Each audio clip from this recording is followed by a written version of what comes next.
Hi, I thought I would share with you a little bit more about me and how I learned to do what I do, where I started, how I began. I didn't learn everything I know all at once.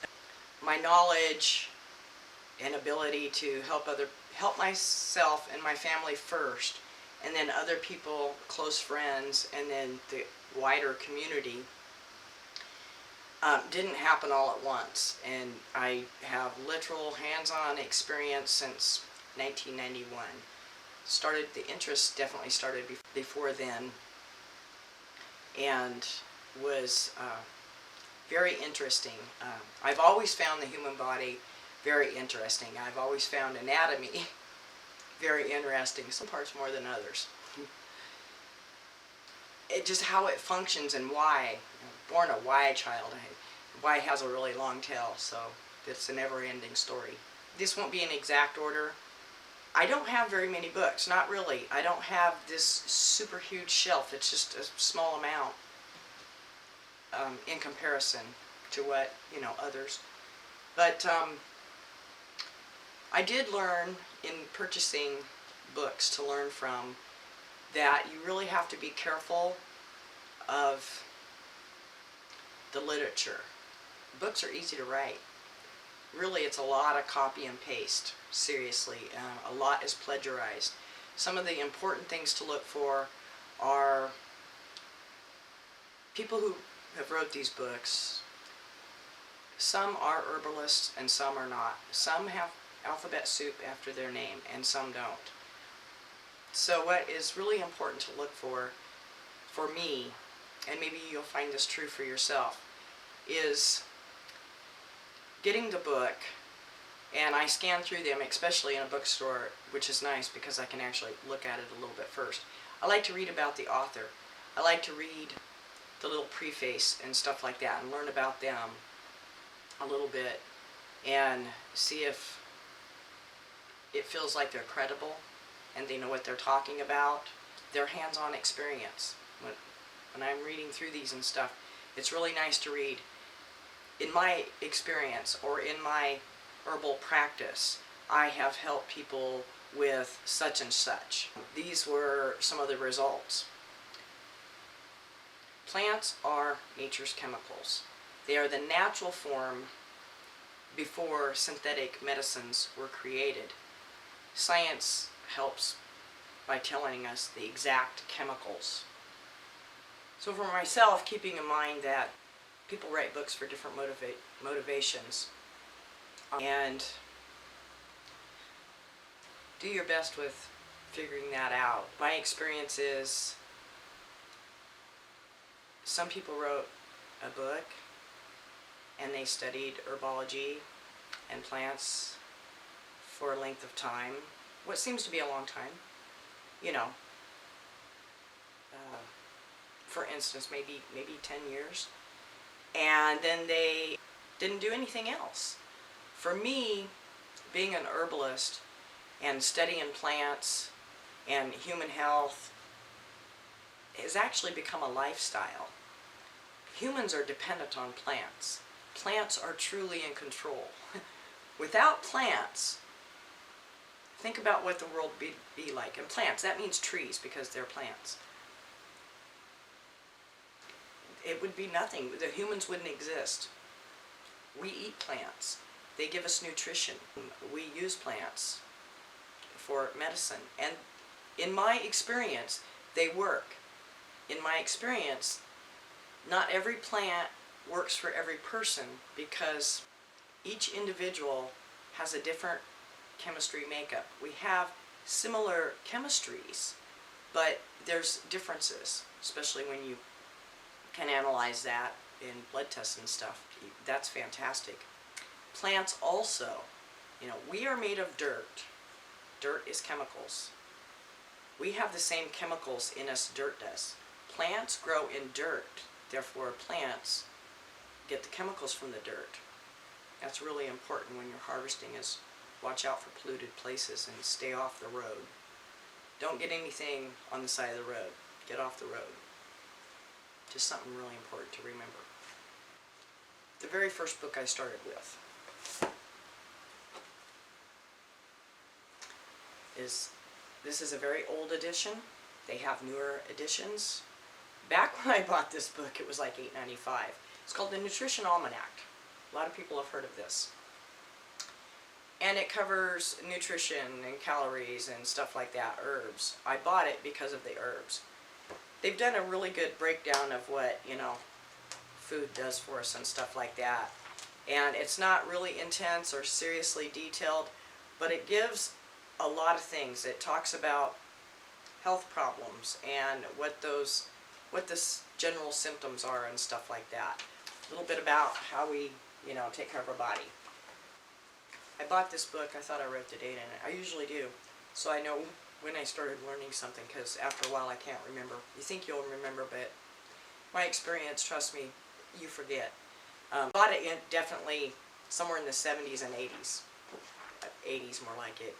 And I started learning. The back part, a lot of my books have yellow marks, so I can remember. They got sample charts, diet. I don't care much about diet. I see food, I eat it. It's, for me, food just feeds the machine and gives it energy. I have no allergies, thank goodness. The section in herbs here is what really got me started, because having psoriasis since I was about 18 months old, and always wanting them to go away, and there's no cure, and they're a mystery. It has a lot to do with our internal health and stuff like that. My psoriasis now are totally under control, and I have had times where my whole body was broke out. When I was a child, 12 years old, nervousness, stress, and I was literally covered. People have very interesting responses when they see your skin, and it, for me, it hurt my feelings. The word, "ooh, what's that?" It really hurts. I hope you don't experience that. Makes you want to beat them up. As a kid, that was my solution. I do beat them up. As an adult, I don't beat anybody up. So that was one of the first books I bought, and that's what got me interested. And then I got older, was so curious as to, well, sarsaparilla, okay, it's a root, and it helps with this and this, and it's got 3 types of hormones in it that help, balance out and stuff. And so I started buying the tea from the store market, and I drank it, but I didn't really like the taste too much, and I'd put sugar in it, and I'm not a whole lot of a sugar person. I tried that for a while, and just decided, I'll just keep rubbing lotions on it, at least make them look better. Today, you can't even tell I have them. There's barely anything there. I have no breakouts on my arms. They really like that scalp. I have them there. Elbows, knees, but they will go anywhere they choose. Get scratched by a blackberry vine, you'll break out with psoriasis. My skin has never been this smooth, and it's because of one of the body balms I make. There was improvement, seeable improvement within a week. That's enough about that. Some books I think are really important. If you buy a $6 book, you're going to get $6 information. What I was looking for was books that showed me the human anatomy. I knew we had these organs. I knew where the liver was. I knew where the heart was. I knew where the kidneys were. But I wasn't sure where the gallbladder was. And I wasn't sure where the pancreas was. And I knew where the thyroid is, but where's the pituitary gland? Where are all these things that make us function? So I started buying books slow and gradual. This will not be in order. In the beginning, I bought only books wrote by women because I thought, well, I'm a woman, and yeah, I like men, but what do they know about a woman's health? our chemistry, we function the same, you know, muscles and that stuff, but our chemistry inside is different. The levels of different hormones is totally different. The brains think totally differently. Thank goodness. So I only bought books by women, and then later on I bought books by men because they're an important part of the species. This book, The Complete Book of Herbs by, bear with me, my pronunciation skills are not fantastic, Leslie Bremnes. She covers some, I got this in '97. She covers some interesting things. There's all kinds of stuff about gardens, plants, good pictures. Not a great necessary way for identification. Botany is important. She has neat things for potpourris and stuff like that. Cooking, how to use them in cooking. It's fun. A lot of fun stuff. So what I'm going to do here is I'm going to just show you and say the author's name real quick. These are books I think are important, and a little bit why. I would highly recommend several of these. You don't have to have all of them. My favorite herbalist, Michael Moore. I would highly recommend Michael Moore's books. They're now buried at the bottom of this pile. For the simple fact that he wrote a lot. He was really good. This man is no longer alive. The only reason I remember the date of his passing is because the date of his passing is my father's birthday, and my father passed 20 plus years ago. He wrote books covering all different parts of the United States. He went everywhere. As a matter of fact, Michael Moore, his work has been so influential. There's a school in Arizona. The school that he started is still open. It's still being run. It's not closed down, and he's not here as the teacher. His website has lots and lots of free information and PDFs. All he asks is, and I would ask this, copy it, take it, I don't care. Just don't change it. You know, if you're going to copy it and share it in its entirety. Real simple stuff. I live on the West Coast, the southern Oregon West Coast, in North Bend, Coos County. My friends watching will know. I have two, and he has more. The medicinal plants of the Pacific West, great. Identification, how to use it, application, his experience in using plants to help people. And he explains, you know, and I'll say this over and over, not every plant's going to work for every person the same. Just because it worked for Jane Doe here doesn't mean it's going to work for Jane Doe over there. Medicinal plants of the West, another great one. Lots of sketches. He's got some photos, but not that many. On his website, he's got tons of photos. Tons. And sketches. Sketches are great. That's the botany of plants. Michael Moore, highly recommended. I like culture. I like my culture. I like all of my DNA and who I am and what makes me who I am, Rhonda. I do have a last name, but it's really long, so, and nobody pronounces it right. I just use Rhonda. That's all you need. A Handbook of Native American Herbs. She's good. Alma R. Hutchins. I like it. It's a pocket guide. Great. A lot of older uses. What I look for is what's been used throughout time.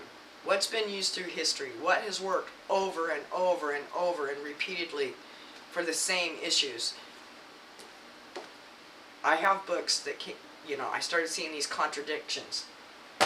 When I see contradictions, I don't know about you, but me, I start getting confused. When I get confused, I can't figure it out, and it drives me nuts. And it's like, I want to give up. I'm done. And it's really good in the learning process, which I am still in. I am still very much a student, even though I can share in what is, in an aspect that the title is teacher. Just sharing my knowledge.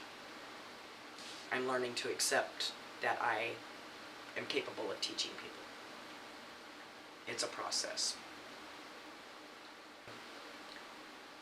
it's good to stop and slow down and process the knowledge you've gained and learn application and keep things straight.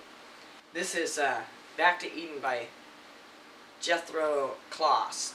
Good. A lot of his practical applications and how he used it. He really liked enemas. And so you could learn how to make an enema in here. And his solution for just about everything was an enema. I do think that's funny. They are very helpful. I don't, other people, there's a lot of things I don't do. Spit poultice, put my spit on me, cool, that's fine. Your spit on me, go away. I don't want any. I'm a serious germaphobe, so I don't want your spit. This is really interesting. Really old things. The names of plants that they used to call them, which the names have changed.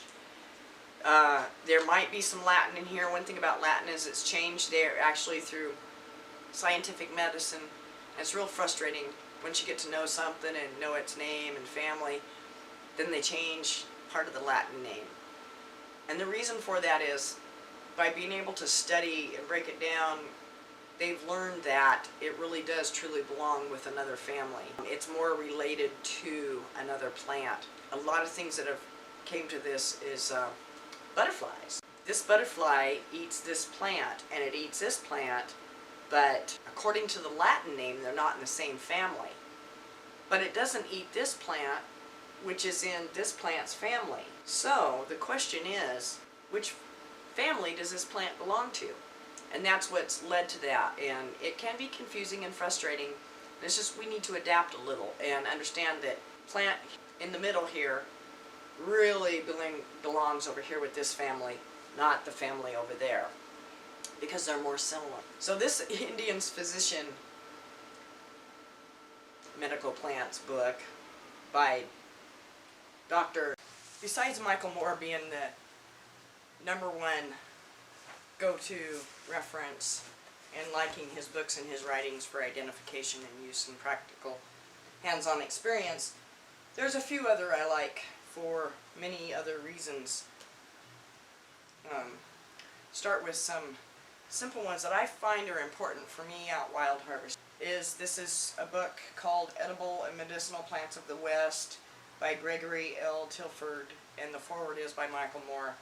And he really covers, there's some nice pictures, he covers the uses of basic plants, and then in the back are the toxic plants, what to watch out for, because some of them it's 1/8 of a teaspoon that will kill you, and it's a couple of them are not a very pretty way to go.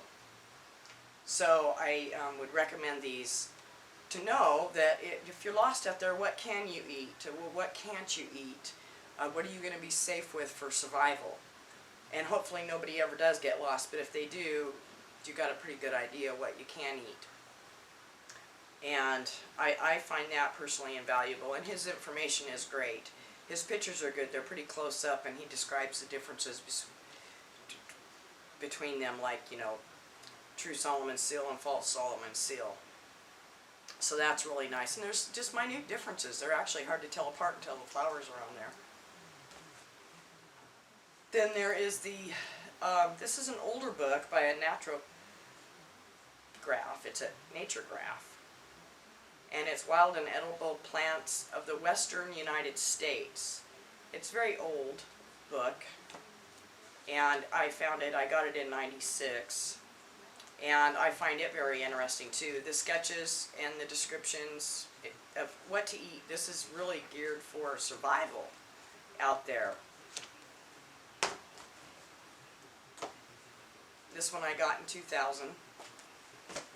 This is fun. This is The Complete Herb Gardener, and I got this in '97, and what I like about this is the gardens it shows you how to set up, which would be fun because I don't just want to grow straight lines, although I do. My ideal is raised beds because it makes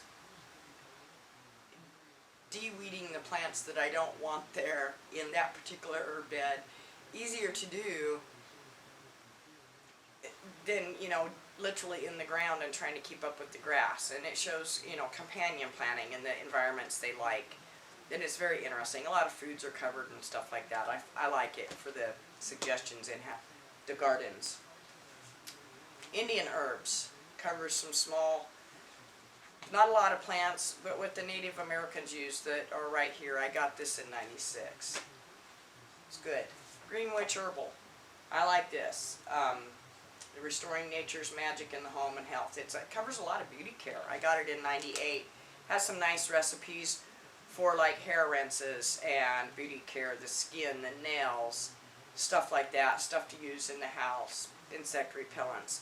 It's very handy. A lot of the facial creams and stuff, they're not for lasting, but they're to make up for quick use.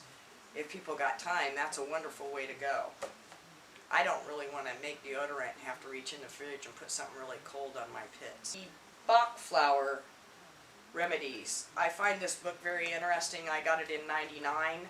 He did a lot of work on the essence of flowers, and there's great information in here and uses that just amaze me. I have yet to work into making or figuring out how to make Bach flower remedies, but I believe there's a lot of medicinal therapies in here, and it's very valuable, and the combinations are interesting. Another book by Stephen Foster, it's Herbs for Your Health. It's just a handy little guide to 50 common herbs, and really in our home medicine chest that we could make easily, have on hand. You know, we could do very well with 20. We don't have to know hundreds. I know hundreds, but I don't use hundreds. I can identify them out there and know their uses, but I've never used them. And maybe I will, especially the ones that haven't been used in a long time, and give them a resurgence. I got this in '98. Another book by Stephen Foster, 101 Medicinal Plants. I do like Stephen Foster. History, use, recommended doses, and cautions. This is great. Got it in '99. It's fantastic to know the doses. There gives some traditional uses, some current use, how to prepare it. I find this invaluable. It's really great. Pictures are alright. Every woman from the time they're born till the time they're 120 and beyond should have this book. It's called The Estrogen Alternative. This is helpful for menopause and women's stuff. Lady that wrote it didn't have to, but thought she would share her experience, strength, and hope with women going through it. My experience going through menopause, which I'm done, I'm a crone. Because our chemistry is so different and there's 3 stages, and for each individual it begins at a slightly different time depending on situations in your life, whether you've had a hysterectomy or a tubal ligation, or if you've never had those, or do you have a history of cysts or cancers or problems. It is one of the most complex life cycle changes we go through and is the hardest to pinpoint. Definitely not everything suggested for women and their menopause and pre-menopause and post-menopause works for everybody. Everyone finds different. You have to be willing to try each and every one. There's not a one fix-it-all for that. Different things work different for people. I was very fortunate. I made wild yam capsules because the tincture is incredibly foul. And the ointment worked good for me too. And I just took those and I did okay. There's some things about that life change situation that affect every female differently, and we all get to go through it. So this is invaluable. It's got a lot of stuff and a lot of suggestions of her own experience with everything she tried. Very good information on how we are an estrogen overloaded society. Plastic garbage bags. The stretch, that's estrogen. They add some form of estrogen to plastic to make it stretch. So we are definitely an estrogen overloaded society. The Complete Woman's Herbal by Anne McGinty. I really like this. I got it in '96.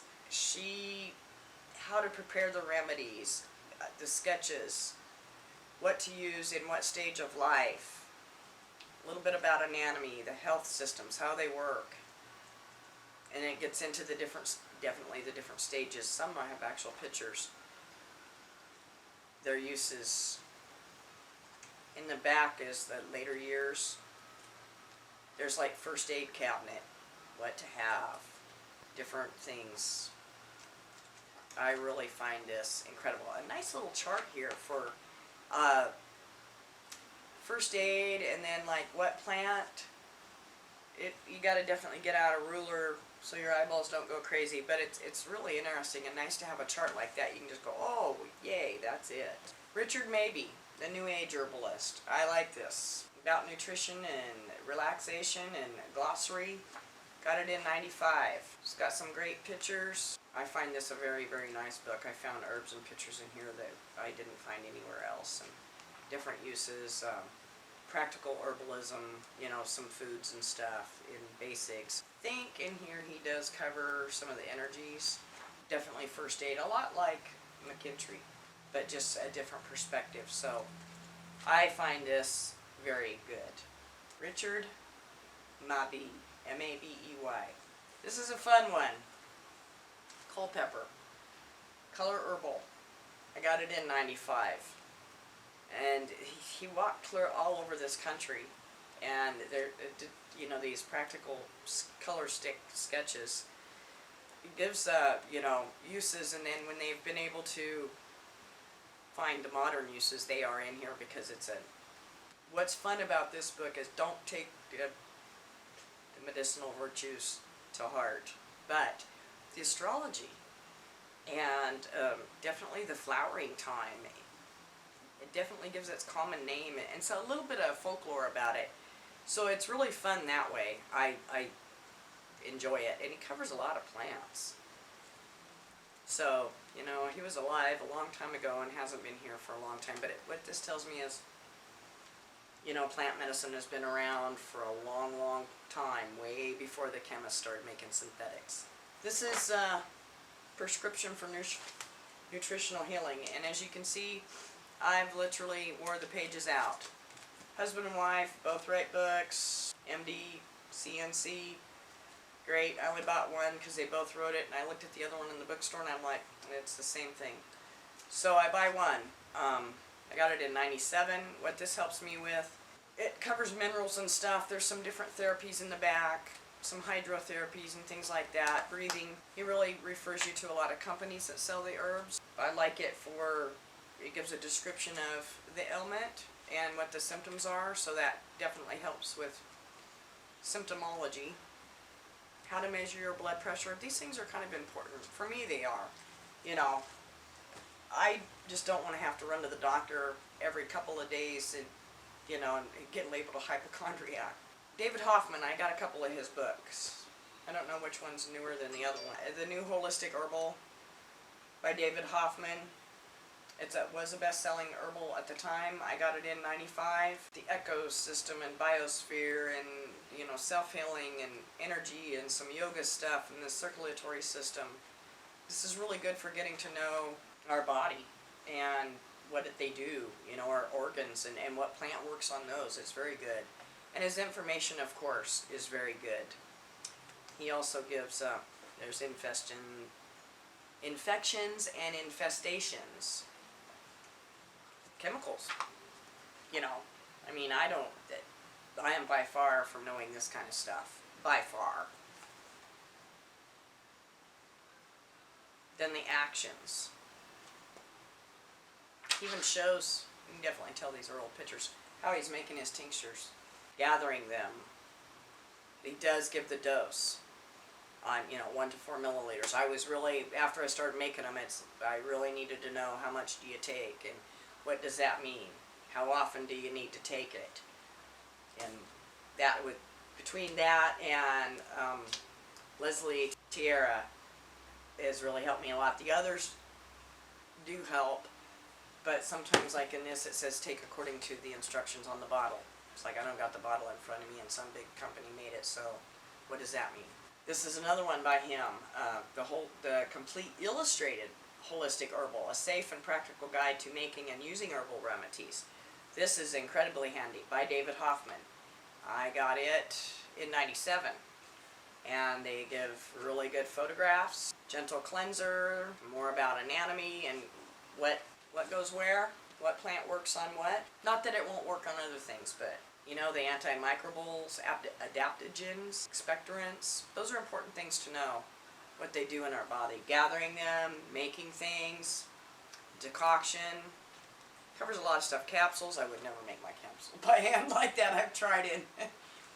It was a yellow doctorate, and I soaked up a lot of it and got queasy to my stomach because it was sticking to my fingers and I'm absorbing it.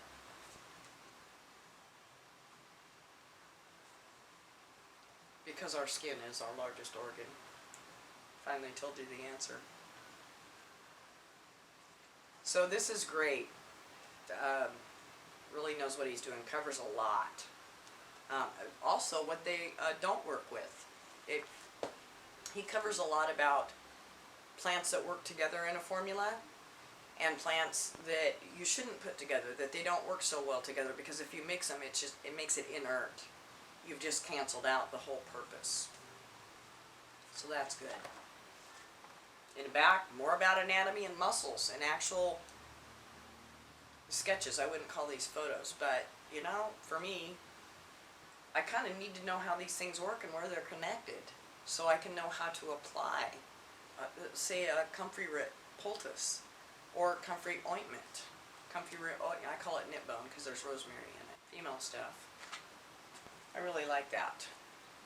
This book, The Complete Medicinal Herbal, I bought in '95. It's got some real good pictures and like that, and covers stuff, different energies, Chinese herb, medicine, a little bit of Ayurveda. She's got some interesting information in here and some folklore. And this is the book that I started running into contradictions of what other books were saying. And this is when I kind of threw my hands up and I backed off and stuck strictly with what I knew up to that point and let everything be absorbed and understood. And you need to do that. I need to do that. The first year I might have learned maybe 15 to 20. And every year after that, it wasn't nearly as many. For me, it's impossible to memorize every detail of a plant and what it does. When I reference my books, I get reminded, and I need those reminders of, oh yeah, it helps that there too. It's milder, but it helps there. Maybe that'll be more beneficial for, this issue going on with this person, because they're not seeing a lot of success there. So maybe we need to switch. I would say 23 years later, during intense study and continued study, I learn a few 2 to 3 plants a year fully and completely, and may start using them. Or I definitely know how to identify them, and if I were out there and needed it immediately, I could get it and use it in an emergency. I'm real happy with how the numbers I work with now.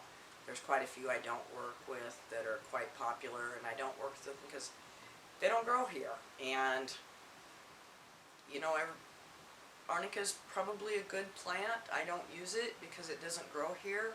It might. I have yet to find it here locally. I want to limit my purchasing, and it may be good for wounds, but not open wounds. So I find that tricky to use that. I don't put comfrey on a deep wound at all, because I don't want it to heal too fast and heal an infection in and cause more problems than, like my grandson, he slit his chin open here a couple weeks ago and had 3 stitches, and I rubbed the comfrey ointment along the jugular vein so that the medicine would go to it and heal it, but I absolutely did not put it on top of the stitches because I didn't want the stitches healed into his skin. And for about 4 or 5 days, I just went around with calendula ointment because it heals and is antiseptic, antifungal, and along there, and on top of it, I actually did use what they gave me at the hospital. And then when I ran out of that, the calendula went on, but the comfrey never went on. It kept being put around. When the stitches came out, I did start putting the knit bone plus, because the horsetail helps connective tissues, on it. And even though it's healed and looks healed and is nice and pink, it's really pink, there's a lot of scar tissue there, falling issues.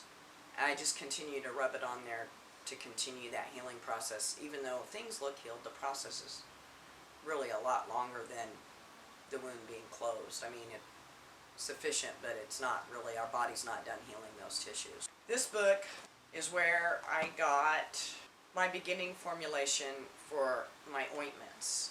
She covers infused oils. Everything is in European measurements, which I do use metrics. I rarely use our standard of measurement. I do use metrics. I find them a little more accurate. And I like consistency. I do the same thing over and over and over. For me, that works really well. I really prefer to have the same thing over and over. Simpler's method in tinctures and oils works fantastic. Works fantastic. And if you're comfortable with that, then do that one. But she covers infusions, decoctions, tinctures, syrups. Nice little press there. I used to be really interested in this press. I thought that was it's a wine press with a lot of holes in it. And it comes out. Because pressing herbs it can be painful on my hands with cheesecloth. I wore blisters when I had 8 batches of oil to do in one day. I definitely didn't get them done, but the next day, for 2 days I couldn't work because my hands hurt so bad. And presses are nice. You really get all your medicine, and you got a dry little pancake that you can give back to the earth. The oils and the cold infusion, the difference between creams and ointments, and how to make them, powders and capsules, compress, poultice, and here are the massage oils, creams and ointments, organic alternative to emulsifying, steam inhalants. And these right here is how I came up with the formulation for the ointments I make today. I do them slightly different than here, but it's based on this. And I've been doing those. My first one was done with Vaseline and comfrey leaf. The leaf dried, chopped up, and thrown in there and heated till the Vaseline melted and everything was really green, and then strained, and it was very hot. And I put it in a jar, and it was a comfrey ointment in a base of petroleum jelly. And it worked, and I did give it away, and it was helpful. And actually someone used it on their dog and healed up a really bad wound the dog got. And matter of fact, his hair came back exactly the same color. And I switched from that because Vaseline or petroleum jelly tells you exactly what it's derived from in its name. It's petroleum. Even though it's readily used, and oil well drillers found that it worked on their little cuts, it helps. For me, it's still petroleum, and it's great for cars, and I don't think it's good for the human body. We can probably tolerate it for a short period of time, but I don't think it's a good long-term solution. So I definitely don't use petroleum jelly to make my beeswax really good beeswax. I like my beeswax. Now this book is one of the higher end books. It's a PDR for herbal medicines. This is highly recommended for anybody. This is somewhat older edition, so if you find one, try to get the newest edition because there will be new things. It was wrote, I have a second edition, by herbalists and botanists, and it's a very good book. It covers so much about plants and other. It's definitely not one leisure book, although I find these fun. There's pictures, great, pretty good. Covers everything A to Z. I mean, what you can overdose on with herbs, and also what the solution for overdose is. And I find that important. What they've been able to do with science is literally break down all the chemicals, and they're listed in here. actually in their percentages, and I find that interesting. And it always it refers you to different literature and the years that literature was wrote. Indications and uses, precautions, doses, the extracts, the pharmacology. It's quite well written, and like that tells you the different prepper, like homeopath and stuff like that. So I find this invaluable, and especially for overdose cases. I mean, it's like 3 nutmegs can kill you. I mean, whole nutmegs. I don't know who would eat them, or even want to try to alter their mind for the effects of being drunk for 3 days because you get a blasting headache and are sick. But, you know, I definitely would like to know the remedy to stop the overdose and live. I bought these because I do have an interest in Asian medicines and Asian techniques of energy flow. Those Asian brothers and sisters are one up on us here. I cannot even begin to pronounce their names of their herbs or even memorize them.